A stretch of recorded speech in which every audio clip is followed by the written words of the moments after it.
Hey guys, Eugene here, back in the pack. Hope you're all well.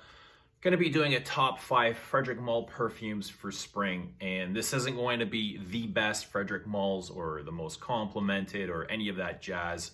No Carnal Flower, no MUSC Ravageur, nor Portrait of a Lady, and those are all great for spring. You can wear them. I probably will, but we're going to steer clear of those, and we're going to talk about things that don't get mentioned as much, but definitely deserve to, and we'll give them some recognition.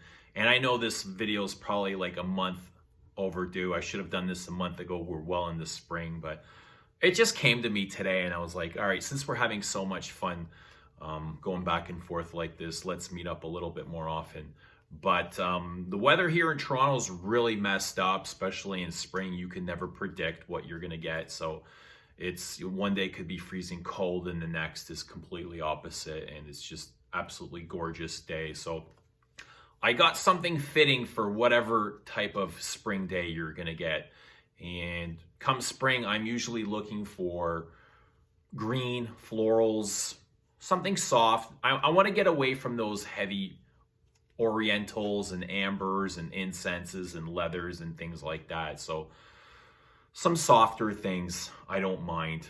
I love florals and I love greens and earthy notes and stuff like that. And I got a whole bunch of that stuff for you here. And we'll start off with which one that was my scent of the day. But before I start, I know Frederic Malle had his live stream today on Instagram. I haven't had a chance to watch it, but I'm extremely excited to. I'll do it sometime tonight. But if he said anything interesting or worth noting, please leave a comment down below. I'll get to it. Always excited to hear what he has to say or what plans he has for the future for his brand. So look forward to that. But today I went with Parfum de Therese, which is a fruity chypre by Edmond Rudnitska, who created this for his wife Therese in the 50s, 1950s. And she solely had exclusivity to this perfume up until he passed away.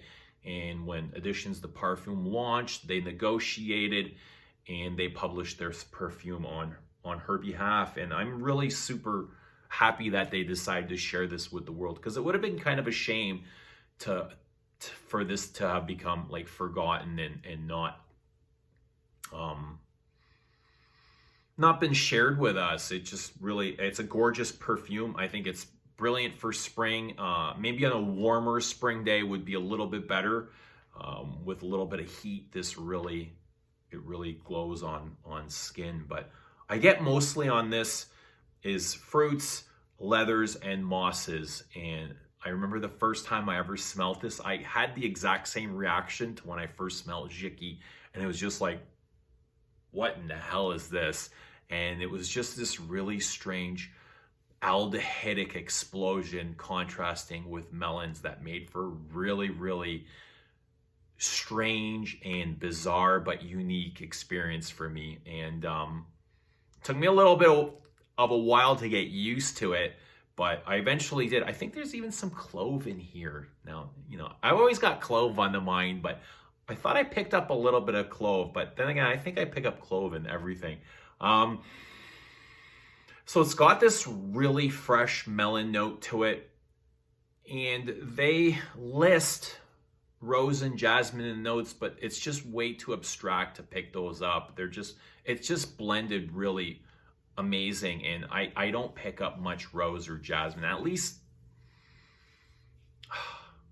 not today. I didn't. Maybe with a little bit of heat it might come up. I thought there was some ylang in here, but so that melon really contrasts the dry, smoky leather, and I get a lot of green mosses in here, mosses and patchouli, and it's really a nice vintage chypre. You know, they don't make them like this anymore, and it's really refreshing, and it makes me think of just sitting under a tree in the springtime, shading the sun away from you and giving you that cooling freshness with maybe some moss growing off the trees. But absolutely gorgeous. Love this vintage feeling, Le Parfum de Therese. Check that out if you haven't. Definitely needs more recognition. But I think it's well recognized amongst Frederic Malle fans. Here's another one. And I usually reach for this. This is Lys Mediterranee, the first day of spring every year. But with this whole Corona thing, my days have gone, like, not even my days, it's my seasons. I'm completely lost and I feel off kilter and don't know what's going on. But I usually reach for this the first day of spring. I haven't worn this yet, but it's usually my first day of spring fragrance, just because I love the floral accord to this and its freshness, and it just reminds me of spring.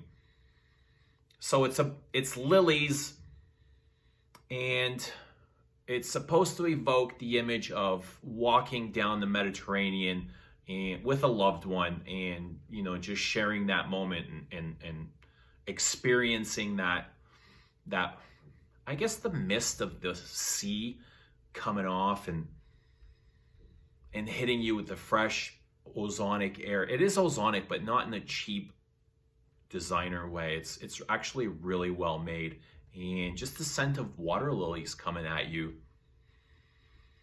There's a nice refreshing ginger spice in here, but this is great right up until the dry down. I get a really nice vanilla and musk, and it's not one of those boring white musks. It's something in between. It's actually more of a sensual musk, but not dirty the way musk Ravageur is. Much more refined and wearable. But I really like this. It's a nice white floral accord that's, you know, great and refreshing for spring, and it's got that kind of ozonic sea air going on. Really nice. Really nice. I've got a couple of green. Actually, these last three are all really green, and I'll start with this. And you might think, like, I've got Vetiver Extraordinaire here. Why would you pick this for spring? I think this is really multi-dimensional. Serves a lot of purposes. I think spring and even fall would be best suited for this. It might be a little bit, because this is more of a subtle fragrance, it might be a little too light for winter. I've worn it in the winter and got pretty good results, but I think spring and summer would do best, just because of those green notes. But it's very woody and cedary and spicy, and I get some sawdust, some pencil shavings, a lot of smoked vetiver, very smoky, and it's crisp and clean, and which I like. And it's got a really nice musk to it. But I just get, there's a lot of citrus in here, sparkling citrus. It's got a lot of light, like light and shadows to this. But it's really clean, it's spicy, it's really gentlemanly, very masculine as well. So the macho men will like that. All right, next. So this is the fourth one. This is a Jean-Claude Elena. This doesn't get much mention at all. And this is Angelique Sous la Pluie. And I love this. It's not unlike Vetiver Extraordinaire, but it's different enough. And I haven't worn this one in a while. I guess with the whole Dior, my Dior months, you know, kind of screwed me up, but. And this again is also very earthy, but in a different way. It's earthy, it's rooty, it's spicy and woody. And it reminds me of some Jean-Claude Elenas of the past. Specifically, it's in that Declaration, Terre de Hermes, and not so much a Peace Marine, but that kind of thing. It's got those really dry spices. Cumin, clove, cardamom kind of thing.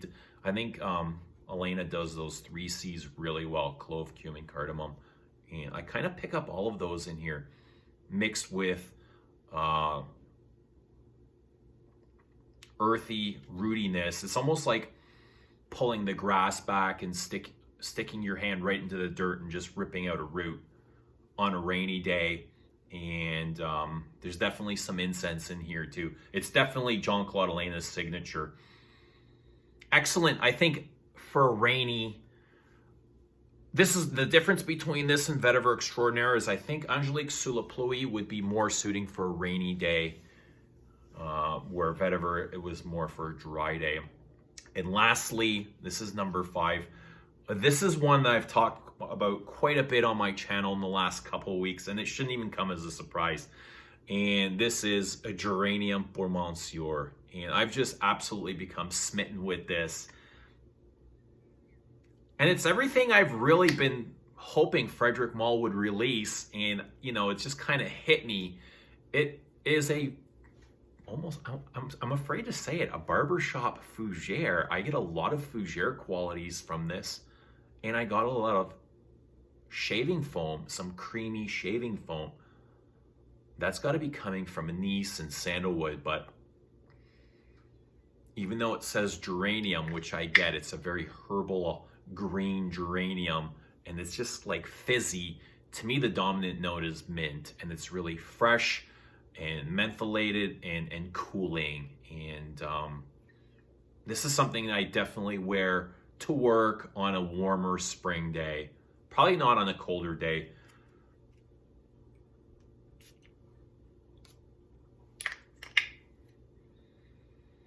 Oh, I don't know, it's breathtaking. And it's full of, it's got these colors. The colors are so vivid, and the contrast.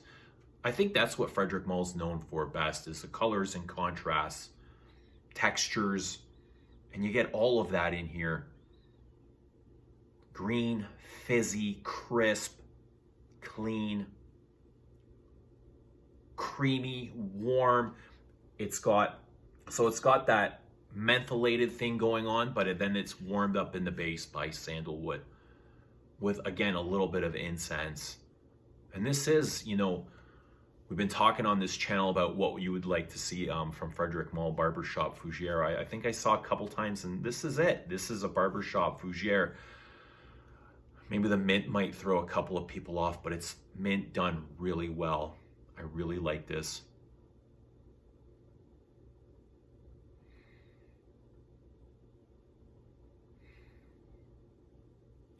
I don't know.